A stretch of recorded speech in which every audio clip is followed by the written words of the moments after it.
Carl, great to see you and welcome to London. Thank you. This is the launch of our partnership. I'm so excited to have this chat with you. Same here. So, when we were looking at our rollout strategy and we're doing these national utilities, we want to get nations doing this. So, the companies, big and small, the assurers, the rating agencies, the financial institutions, the stock exchanges, the regulators, and then the government, all on one interoperable platform. And that's all great. So we have the technology to do that from a software perspective.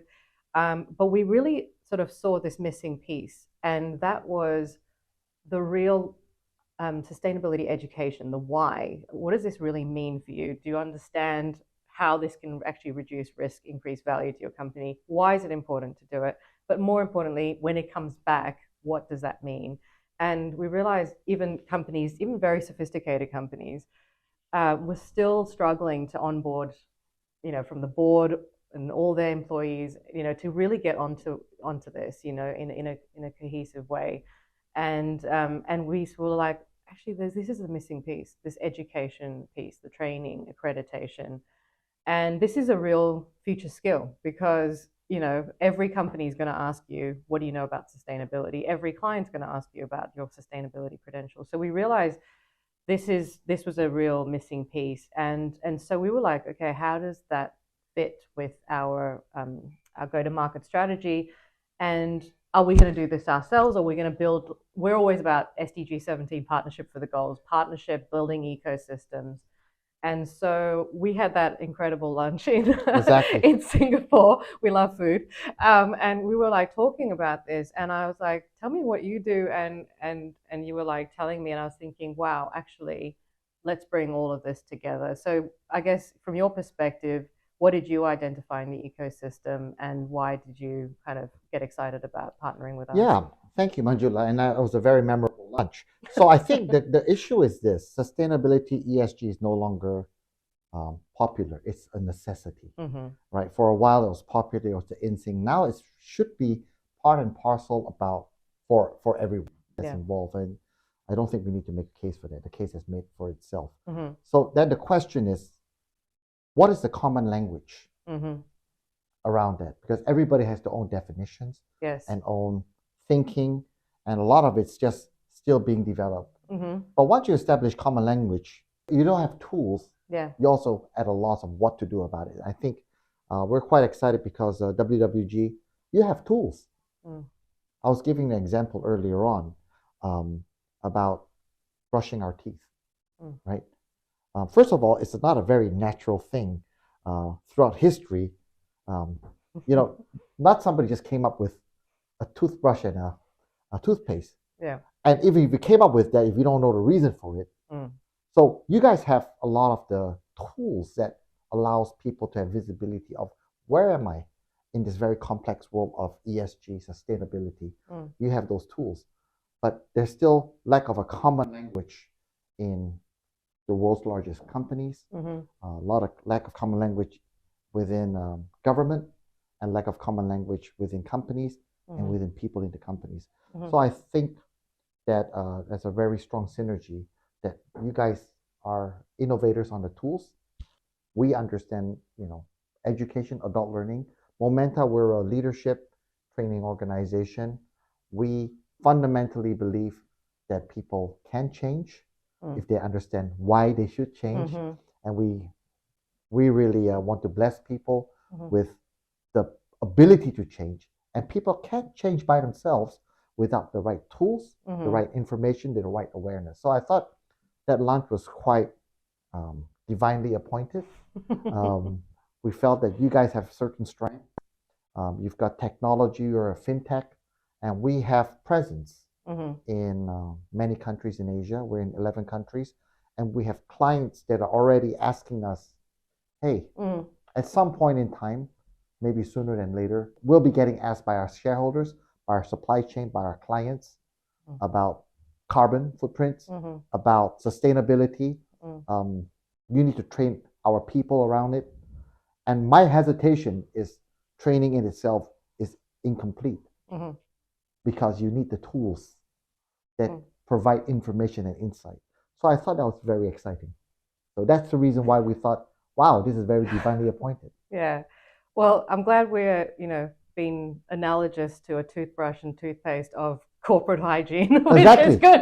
No, I it's mean, good. eventually everybody, yeah. Actually, I always say we're a well-being organization, and we do want, the equivalent of company tracker to be that toothbrush, toothpaste, And it becomes more, habitual. it is, and we're all like saying, okay, how do we increase the health? For me, like sustainability is increasing the health of an organization, and it's actually the individual health of every single person that works there, because soon, and it's already happening, the millennials and the Gen Z are coming to these companies saying, show me your purpose, prove your sustainability credential. Why should I work for you? Because I've got X number of years, in my career. Where should I put that working time? And they want to work for a purpose-driven organization. So, going to the toothbrush, toothpaste analogy. Yeah. But it is, right? It's a habit now. Everybody does it. It's right. It's important. I mean, you can't not do it, right? And you've got to do it actually. And that's the other thing with this wave, is that a lot of companies were doing this as a separate exercise to their financial reporting. And it's typically once a year. It's in a 200-page PDF that no one potentially looks at it, can't do anything with it because it's all in, unstructured format. And so really trying to make this the everyday part of an organization. Same way you're looking at the finances, you're looking at sustainability, because we're looking at social, economic, and environmental risk and increase of value and impact. And so one of the things you shared with me, which I thought was also interesting, is companies are looking for sustainability products. But you're saying to them, well, hang on a second, you can't create sustainability products, like banks, for example, until you know your data, until you know what your clients are doing and how to then tailor those products or policies to match that. And so just share a little bit about that, because that's one of the things that you were getting, can you come and help us with our product strategy? Can you come and help us with our leadership and all of this and stuff? But if they don't have the data, they don't know where they are, correct? I mean, I'm going to oversimplify this, but I think sometimes it's important to oversimplify it. I think there's enough information in the internet, in Google, and YouTube, on, for example, how to lose weight. Mm-hmm. But most people don't, mm-hmm. because of two things. Mm-hmm. I mean, if you want to, okay, I'm not suggesting that's what everybody wants, but there's a lot of information about it. Yeah. First, you can't even start that journey if you don't have a scale. Yes, correct. And you guys are that scale. Yes. You're the instrument. Oh, now we're a scale and a toothbrush. Exactly. But you see, you're a tool to provide information, and beyond that, an insight. Yeah. Without that, I don't know where I'm starting or where I'm stopping. 100%. I don't know where I'm going, and if I'm making improvements. Yeah. But here's the second part to that equation, which is then, in addition to that information and insight, what are the behaviors as individuals, as corporates, mm-hmm. as team members, as family members at home? What can we do to improve so that I achieve my goal over time? Yes. And this is a process, it's a journey. Yes. It's not going to happen overnight. And so, by the way, most people become successful when they join a gym. They have a scale, there's a benchmark, and they have a trainer. Yes. So that ecosystem. And they have a goal. And they have a goal. Yes. And there's accountability into that goal, yes. right? So I think, Manjula, with WWG and Momenta, I'm quite excited because I think we're not in your space, you're not in our space, but we have similar value. We have the same values. Yes. We want the same outcomes. Yes. And you provide a very critical component to that outcome. And we think we can add value by ensuring common language, encouraging people on the why, and then letting them refer to the tools to say, how am I progressing? And finally, over time, encourage positive human behavior. Yeah, right? Absolutely. Yes, I do think regulation is going to play a big part in it. Yes, regulation is going to drive that change in a way forcefully. But maybe in this topic, the community can take the lead. Why wait for regulation? It's going to come anyway. Yeah. Well, it's already in Singapore. It's already exactly, which is the reason why we're starting in Singapore as a showcase. Yeah. I think there is a philosophical moment that we can drive this narrative by being proactive. So I'm quite excited about it. And the Singapore government is very proactive. They are they want to be the leader in Asia. They've demonstrated that. I think although it's a small country, but in many ways a pioneering country. And yes, a model nation, yeah, really. so in many ways it Yeah. serves as a good showcase. Yeah, absolutely. And so just talk to me a little bit about what the government's doing incentive-wise. You talked about there's two programs from an education perspective that we're thinking of how to embed and include it as part of that. Singapore is um, a very well-run country. Yes, very I was efficient. going to slip and say very well-run company because it's so efficient, right? Yes, yes, yes. There are regulations Mm. and there are also incentives. Mm-hmm. And I think that's a very healthy tension there. Yes. On one side, there are regulations about, well, you can't be doing this and that and this and that. If you're a company, Mm-hmm. you have to be responsible. Mm-hmm. So those are the do nots, Mm-hmm. like do not chew gum and throw it on the street. Mm-hmm. That's still, I think, are still a relevant regulation there. Yeah. So I think there are regulations which basically help drive minimum acceptable levels. Yes. But there's also incentives. Mm-hmm. And in the training area, with the banking industry, which we're very actively involved, the Monetary Authority of Singapore, which is equivalent to the Federal Reserve, they've got a competency standards arm called the Institute of Banking and Finance. Okay. So that organization provides a lot of incentives for companies to upgrade, upskill their employees. They want to be very competitive. Yeah. So yeah, there's a lot of subsidies and opportunities for that, and the government provides these incentives to encourage the upskilling. They're very competitive as a country. The government also has something called Skills Future, which is more for the general public. It's not necessarily limited to the banking industry and finance industry, on upskilling as well. So I would say, having lived in Singapore for over 20 years now, human capital is really treated that way. It's an asset in the balance sheet, not a liability. And there's strong intentionality by the powers to be to invest in that. And we're very fortunate. We are beneficiaries. You're accredited. Yeah, we're accredited with both these schemes, these organizations. Perfect. And we look forward to finding ways to bless the nation through education, through the tools. Yeah. So ideally, what we're trying to set up is that anyone that wants to get skilled up, there will be a subsidy to offset some of that, and then they can potentially top it up if they want to do more or train their company. There's various schemes. There's various schemes. Some are company sponsored, some are individual. I mean, yes. On a very extreme, you can learn to be a barista and get some government funding. So that's a fun thing to do, right? Right.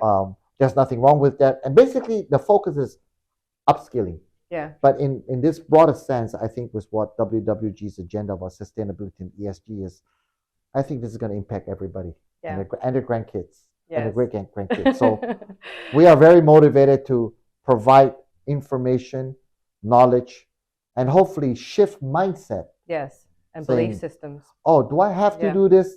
To an attitude of, I want to do this. Absolutely. And that's what I want to actually, so we were just talking about, I've been to many of these roundtables, these presentations and everything. And it's, to be honest, it's a little bit dry, like, yes, you got to do it. Yes, you got to do it. I mean, how do you make reporting exciting? How do you make data collection, all of this stuff, which is important. But, we want to make something that people really get this and they actually think, hang on a second, this is like, if I've got this data is knowledge, knowledge is power, right? And actually, and if someone can give you that cutting edge, like really help you understand. So like getting an amazing personal trainer, they could just give you a few tips that will short circuit your way to getting to your goal. And then you're like, oh my gosh. And when you see results, you get more courage, and then courage where you do more, correct? So that's what I want to give, like the cutting edge to these companies, not just, here's how you do it. And this is the same old. No, this is material. This is where you focus. This is how you do it. Here are the tips and tricks to get you to your goal faster, so you can do all this other stuff and attract. Look, what do we all need to do? Attract market share, attract capital, right? To scale and scale and scale. And those impactful companies and those that can truly prove their sustainability credentials will be the future, billion, trillion dollar companies. And so I want you to think hard about how we're going to make this fun, engaging. Really, we're going to have to think about how do we give them the leading edge with this content, because why come to this course versus everything else that's out there. Absolutely. I just want to resonate with this. I think there's oftentimes people think commercial is bad. It's all about ecology and sustainability, and I don't look at it that way. No. Because fundamentally, it's, if you look strictly at the commercial side of things, what do companies? I'll put government entities aside. What do companies, organizations, whether listed or privately held company, want? There are basically 5 KPIs commercially: increase revenue, reduce expense or costs, increase profitability, increase market share, as you said, or increase retention. Yeah, staff retention. Yeah. Well, all this would be part of the reduced cost, and finally, increase valuation of the company. Yes. So, I think it's important that leaders that's running these organizations, they all know this stuff. Yeah. And they're leaders because they're thought leaders themselves. Right. They'll take the risk. Right. But how do we actually bridge the gap between what leadership wants from a business point of view with basic behaviors? Yeah. Everyday behaviors of the employees. Yeah. And values. And values, yeah. And that common link has to be common language and tools. Yeah. 100%. Right. There's no other way to do it. Yeah, yeah. Can you imagine a world that where we don't have WeChat or WhatsApp or Telegram? We can't imagine that. That's a tool. But if people don't want to communicate and engage with each other and have a common language, then those tools are useless. Right. So I see, what we're creating hopefully is maybe the ecosystem is limiting. It's a movement where people want eventually to be proactive. Yeah. It's a movement. We have to move. We're the last century generation that can really do this for the next generation. If there's going to be a planet, if there's going to be the social, economic, benefits to that next generation. And so we're going to have to do this. And so my heart is really just to how do we break through? This is, to be honest with you, nothing has actually changed. We've always been doing accounting. It's just that we didn't even realize we were doing social, economic, and environmental accounting. And because we've been blindsided by the social and environmental a lot, that's what's crept up on us, because that has been the blind spot. We haven't kept an eye on it. And now we're in the situation we're in. So one of the key things about this movement is also resilience for these companies, because one bad move and, one massive fine or suing or, wipes your business out, completely. It's risk management. It's risk management. It's actually accounting. Nothing has changed. It's just that you're opening up that lens more, and we want to make it fun and engaging. And actually, people say, well, no, smaller companies don't really care about this stuff. The thing is, that's not true, because the MNCs are asking them for this information. If they're not equipped with the tools to be able to give it, guess what? The person that can show that is going to win the business, right? Yeah, we spoke earlier just on that, so we have to make investors happy, employees happy. Right. We have to make our clients happy and our supply chain happy. And I don't think anyone will be too happy if they're not fulfilling some of these real responsible policies. And again, it's a reality of the world, right? I've got teenage kids. Sometimes just got to put some rules so they follow the rules. So I understand that the government's going to do their job. But I think, as the community, we should be proactive. Yeah. And I think what we're collaborating could be quite exciting.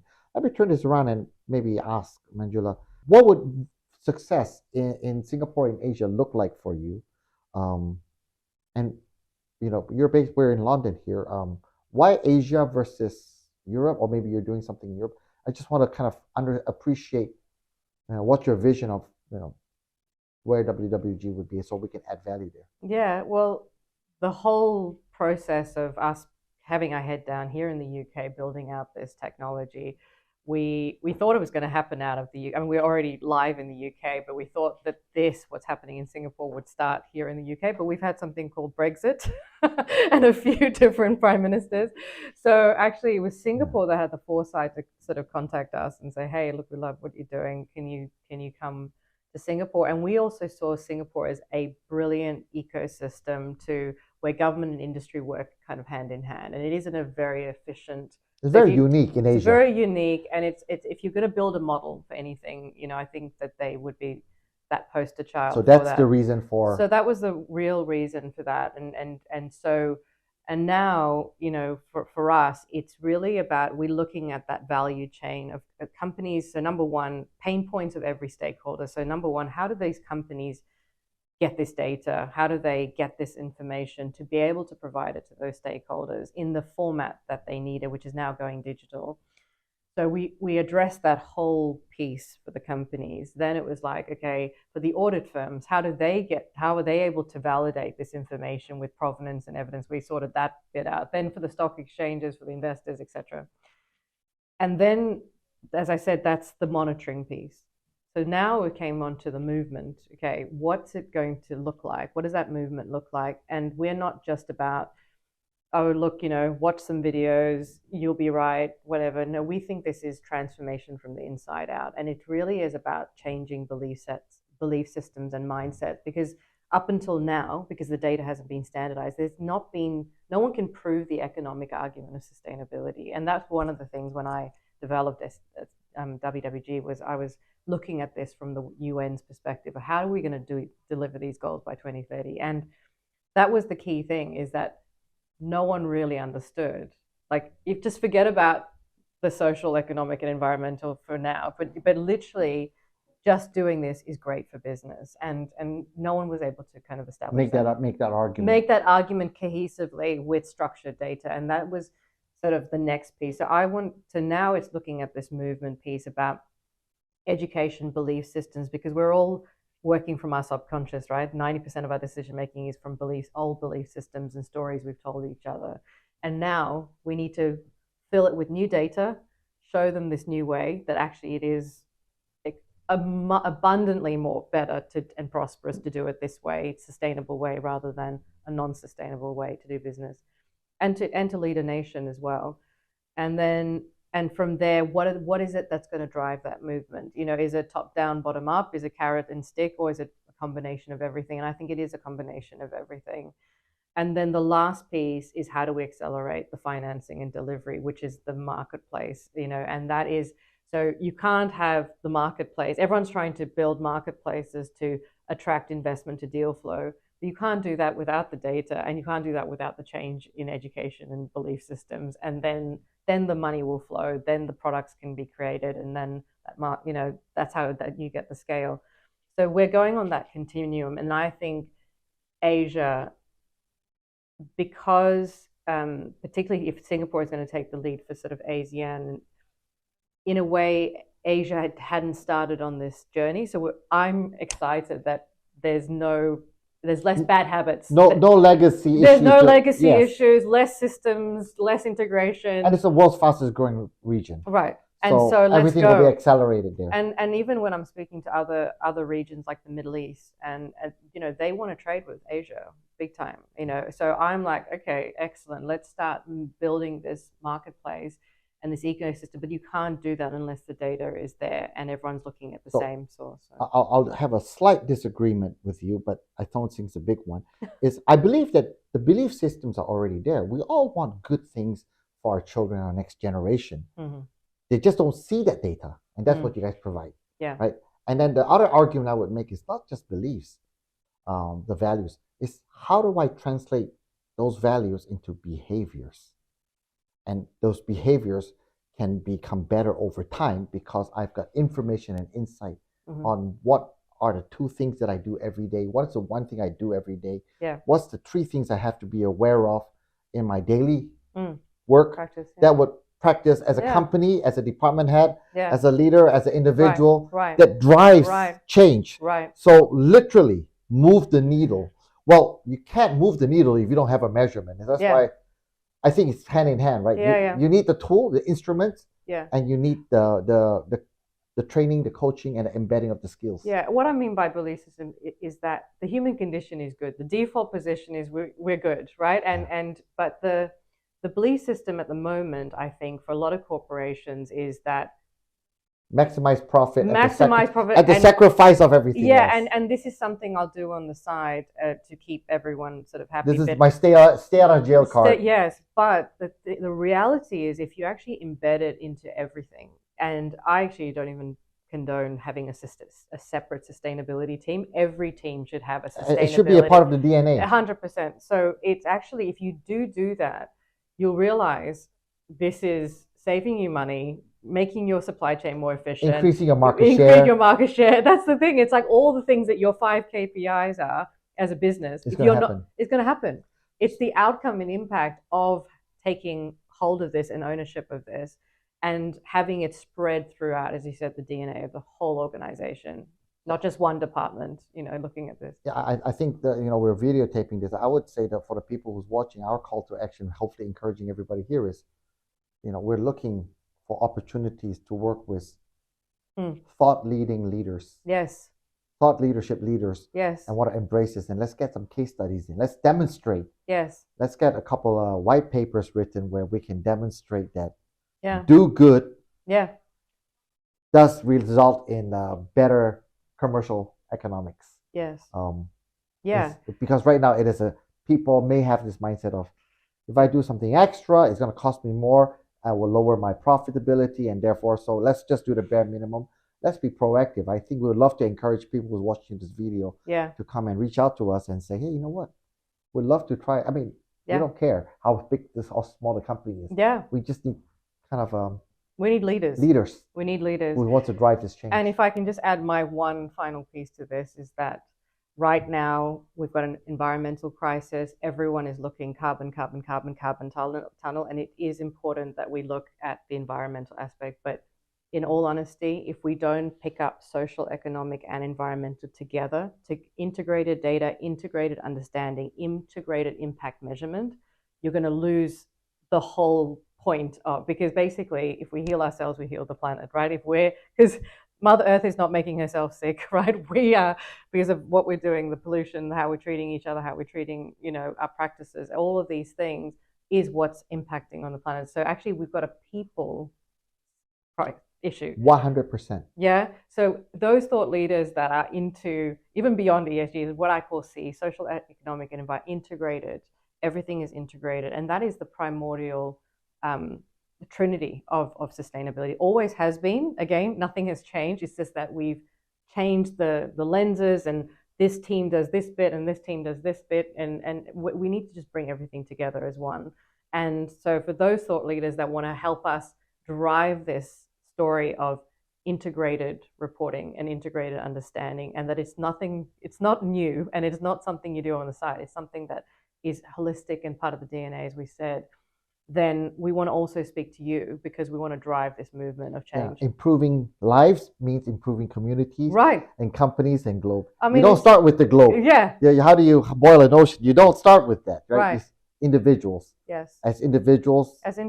And then as companies and communities. Yeah. And then make it step by step. It will just cascade, and everything's a nested structure, right? So I'm excited. I can't wait to get going, and this is going to be our new offering for starting with a Singaporean company. So anyone wanting to get training, education, or you just want to know a little bit more, you're not sure where to start, this is how we're going to be able to support you, handhold you. We're here to walk this journey with you. It is a journey, and we're all at different levels. And even the most sophisticated companies, as we know, they're still struggling, right? And because you've got to drive change from so many different stakeholders to make this work. So we're here. You've got a big team on the ground. Well, I mean, we're very blessed, and I think it's a big task, but I think we have to start somewhere. Yeah. And and it's partnership, right? We're bringing in. So if you've got another piece of the puzzle, love to hear from you as well, of how we can join forces together and drive this change. 2030 is 7 years away, less than 7 years away now. So we've got to move. So we got to get started. Thank you. Yeah, thank you so much. It's been wonderful to visit London. You've got a great team here, and I look forward to our collaboration. And I'll see you in Singapore. Yes, thank you very much. Thank you. Great.